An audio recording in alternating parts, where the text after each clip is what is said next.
Alright, looks a lot different. I fucking haven't seen this room like this in forever.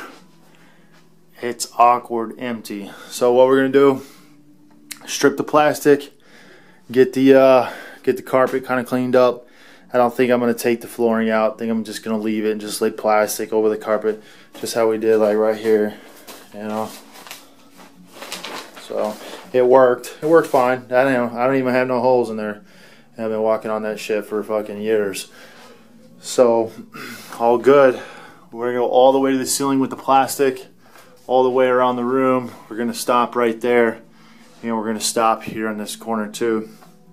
And so we're gonna get our wrap effect. You know, we're gonna do 4. We're actually gonna flower 6 plants this next time. 1 on the side, 4 on this wall, and then another one right here. And we just got to work on a storage solution for some of this gear. This is mostly just miscellaneous crap, you know, that we use. And I always use these clear bins so I can see what the hell are in them. But I got to get it done, so I'm going to rip it all out. And then I got a new roll of plastic over here somewhere in the back. And I'm going to start fucking stapling. Alright. What's going on, everybody? Hi, Grow. We got the lights hung, just because we needed the hoods up out of our way. So we did the top work first. Everything is centered, so basically this entire back wall will be a 12-foot by 8-foot scrognet, and we'll have another 4 by 4 net right here, and another 4 by net here. So when you come into the room, it's basically going to be like a horseshoe canopy. So we got 1, 2, 3, 4, 5 hoods. We're going to have 5 plants. So we're allowed 24. Well, I'm allowed 24. So that's what we're going to do over here, side A. Stepping it up a couple. You know, we're always trying to do something different. You know, can't always be the same. I know some people don't like to see changes. You know, especially if they've been following the channel, you know, since the beginning, or the website now. So they don't like to see changes. But the thing is, things change. You know, that's just the way it is. You start here, and you end up way over you know, somewhere else. You know, that's the way it is. So, and even on a production level, believe me, this is still small. You got 5 lights. You know, basically the most I'll ever run in this room is 5,000 watts. But this is a 12 by 13 room. A couple people were speculating that when I had those 2 lights over here, that I could, because I had yo-yos on them, they thought that I raised the lights during a video and then lowered them after the video. So to get that out of the way, I just want to say, strap your freaking lights to the ceiling, you know. That's what I did here. So we hung the lights with carabiners, and you can see how we did 24-inch on center with the studs. So basically the studs are running that way in the ceiling joists. So this is a stud, this would be a stud running that way, and then the other one over there. And then we just strapped our joist to it, you know, so we can hang the lights. And then same thing there and on this other side. So we got her done. We got the plastic up, and when I got that plastic up and off the wall, I took down the window covering, and it was, once this light came in and like hit this room, it was gross. Like this, I was like disgusted. Like really, you know. Sometimes you're just gonna have to do some you know, maintenance to your spot.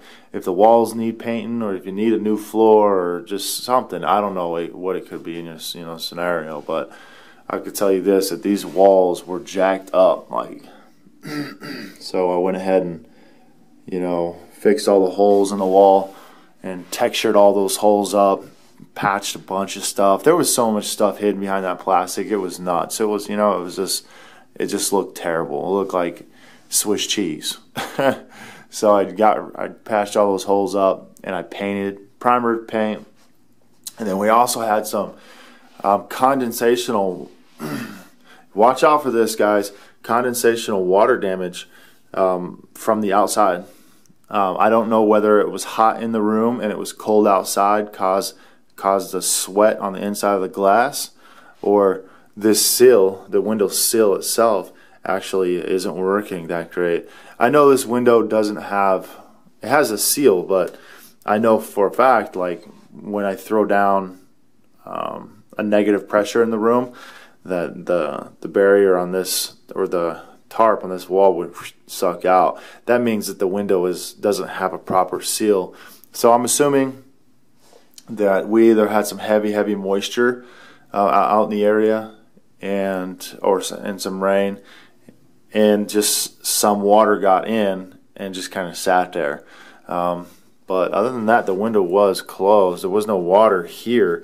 It just looked like just some moisture damage. So basically this window sill, I had to knock it all out and put new drywall and plaster all that back together and texture it and paint it back up. So that's what I mean by just maintaining your spot. You know, this is the perfect opportunity to come in here and clean things up and make it nice again.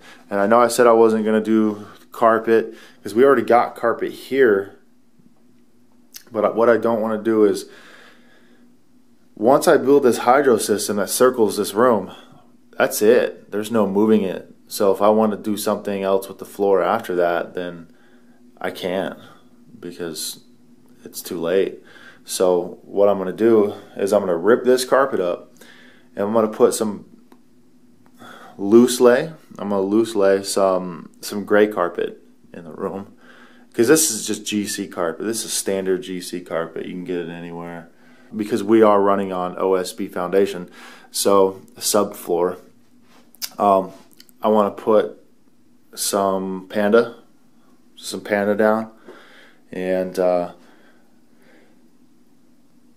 then put the loose lay over the vapor barrier, so to speak. You know, you can use Panda as a vapor barrier too. It's the very thick plastic. So basically, not that I'm looking, you know, forward to any huge spills in here, you know, but the thing is, like, if I get a little bit of water on the floor, you know, that's not a problem at all. It won't go through the subfloor or cause any kind of water damage that's under the OSB subfloor. So I took the storage shelf out of here. So what I'm going to do is roll in a nice industrial size rack. You know, we're just taking a moment out to get things right. I don't want to backtrack at all on this one, because you know, we always do that. We'll always be like, oh well, I'll do this next time, and you're always working backwards, you know. So think ahead, think of what you might want. I know it's a little bit of work, but the thing is, it's easy to do, you know, especially for a guy like me. I got some monsters coming in this bitch. They've been vegging for 8 weeks from clones. Since these ones went in, the other ones were seedlings and vegging.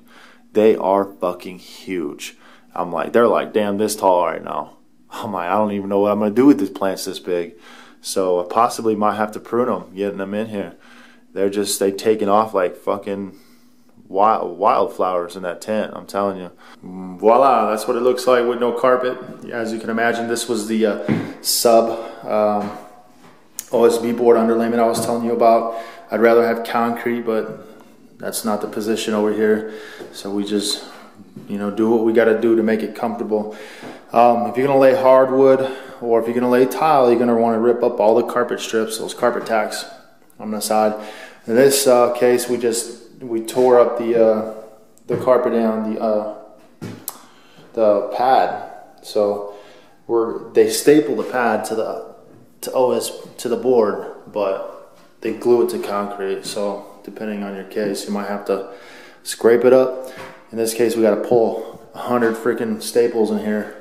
You know, all these little pieces are staples. So get your pliers, pull those up. After you got all that done, you can grab your visqueen, and you can start laying this out as that water/vapor barrier. Now, I'm not really trying to contain or hold, you know, an inch of water in this room. I'm just trying to, any kind of minor spillage, you know, human error, you know, maybe a couple drops, maybe a cup of water on the ground. I don't want it to go through the carpet and go into the OSB subfloor, so you're gonna protect it with this. And this carpet is light enough, and we're gonna loose lay this carpet enough to where it ain't gonna cause any problems. So this is the sample, so go choose your carpet if you are to lay the carpet like we're doing over here. Choose your sample. Yeah, we got this. We'll have to do a couple seams, so. And it's that nice, you know, very thin but hard surface work carpet. It's just the best material for the circumstances over here. And I wish we could be on concrete. I'm not going to lay HardieBacker board or anything like that and seam all that shit together and just make it, you know, unnecessary. But I'm happy I'm taking the time out to do it, to be honest with you. You know, I redid the walls, then I painted, patched all the holes, redid the windowsill, you know, patched, plastered, all that stuff.